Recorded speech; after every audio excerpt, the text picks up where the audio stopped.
Welcome to the Friday vlog. Welcome to the Friday vlog. And today we're going to be talking about how it can be difficult to tolerate your partner's feelings. It's a good one. And there's been challenges, I would say, going in both directions with each of us being able to hold space for each other's feelings. And the difference is that I would have difficulty with different kinds of feelings than you would have difficulty with. I would. So I would have difficulty with you being irritated or frustrated or angry. I would have difficulty holding space for that. And you would have difficulty in the past holding space for my feelings of sadness or upset, tears. Yes, I would have difficulty. I think I have difficulty with all the above.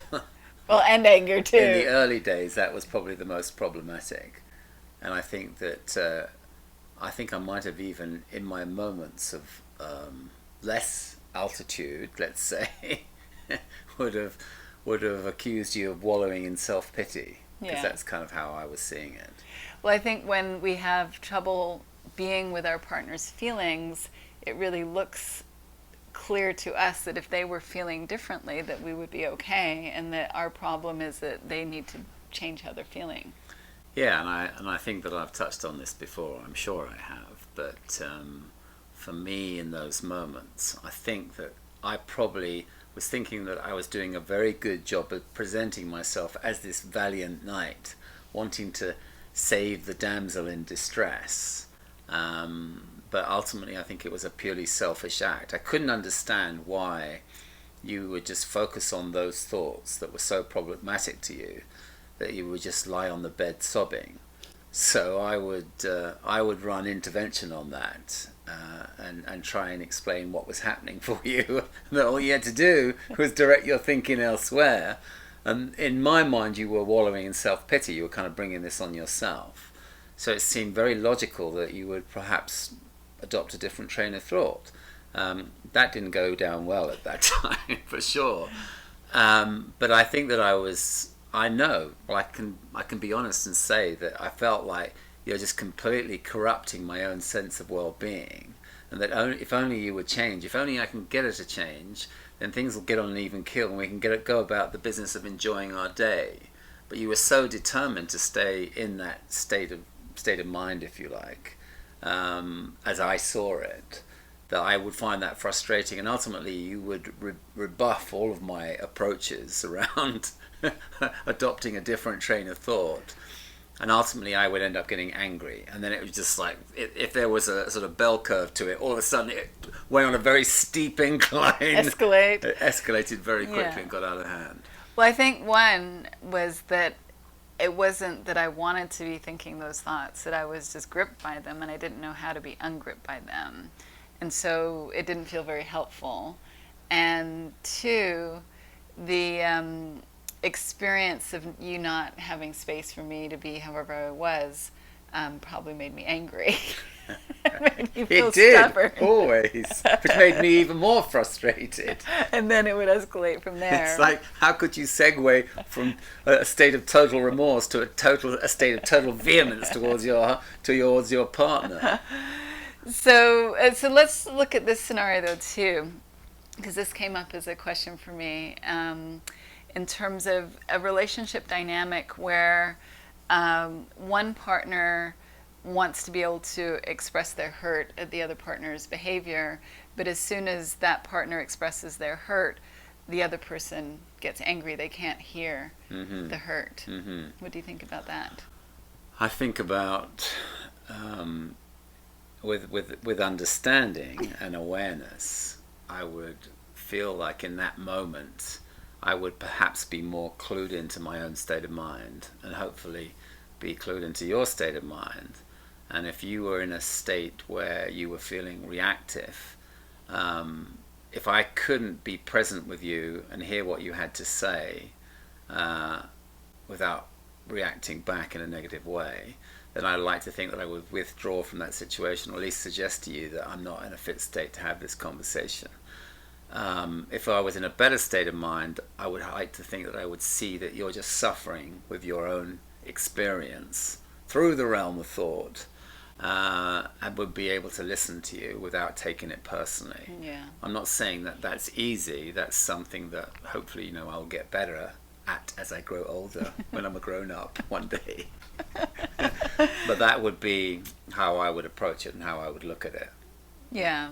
It's like if I'm going to be there, the best scenario is if I can be here and not take it personally and see your own psychological innocence. So if you were helping someone else, you would say, if you don't have the emotional bandwidth to hold space for your partner's feelings, then in the kindest way possible, let them know that you don't have that bandwidth, and hopefully they don't take it personally. Yeah. And then from a better state of mind, the intention would be to be able to have the bandwidth to hold that space by not taking it personally. Yeah, and I think and I think that is a real sweet spot, because if we can be present with our partner while they're in a state of upset and show up from a place of compassion, that goes a long way. And I think that actually helps the person who's caught up to settle, because they're not feeling judged. All that's being brought to the table is a state of mind of love, and there can be no judgment in that state of mind. And I think that goes a long way. Yeah, sometimes we just need to be heard. Yeah.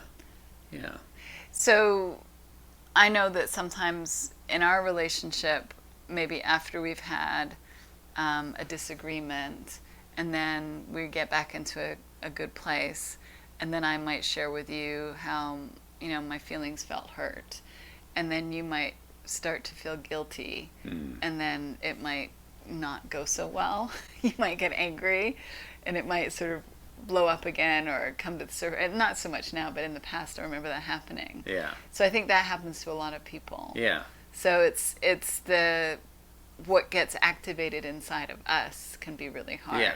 So what would get activated inside of you in one of those situations? Yeah, so for me, guilt definitely seems to be a trigger point. And when I say trigger point, I'm suggesting that pattern of guilt is an old habit. It's old habitual thinking that is related to my programming and conditioning, self-inflicted, I'm sure, for the most part. And I think that where I get to now in my better moments is I see my own psychological innocence around my programming and conditioning, and realizing that that's all that's happening in this moment. I'm reacting from an old habit, an old pattern, and I can detach myself from that. I don't have to identify with that pattern. That's not who I am, and that's always helpful. That's certainly has been a big step for me to take, or I feel like I now know how to take that step, and that generally helps me settle. I see my own psychological innocence, and that kind of distances me from that old neural pathway around feeling guilty about whatever's going down. So the first step that I'm hearing is that if anybody is having trouble just being with someone else, no matter what their experience is in the moment, that's a reflection of what they're identifying with in their own consciousness. Yes. And that in that example where I might be saying that really hurt my feelings when you did X, Y, or Z, if you feel reactive about that, it's because you're getting caught up in your own conditioning. Yes. And judging yourself and wanting me to shut up so you can stop judging yourself. Yes.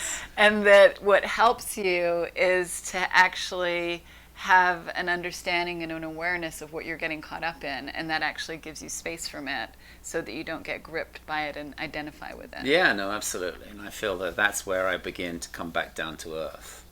I start to see my psychological innocence is the best way that I can articulate it.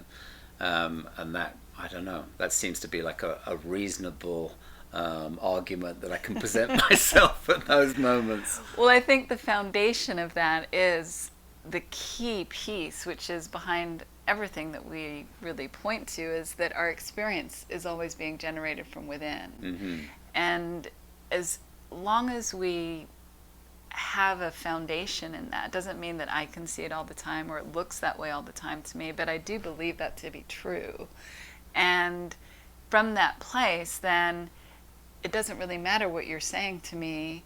I can't blame you for that. You can't be responsible for that. So then I have to start to get an awareness of what I'm identifying with in my own consciousness. So to me, that's like the key that unlocks the door. It's like if my experience is coming from within, even if you're saying I hurt your feelings and I'm feeling badly, or I want to justify or defend myself, it's like, I know that has to be coming from inside of me, not because of what you're saying. Yeah, I mean, I think it's huge and it's pivotal, and that's the answer to resolve pretty much all conflict in relationship.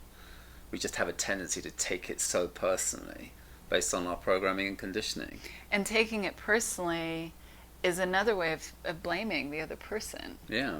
Right? It's making the other person responsible for how we're feeling. This sort of classic codependence, isn't it? Yes. And codependence is just a human condition. It is. It's like, it's a very broad term when you really look exactly. at it. It's like, I think all humans. If only they would change, I'd be happy. Yes.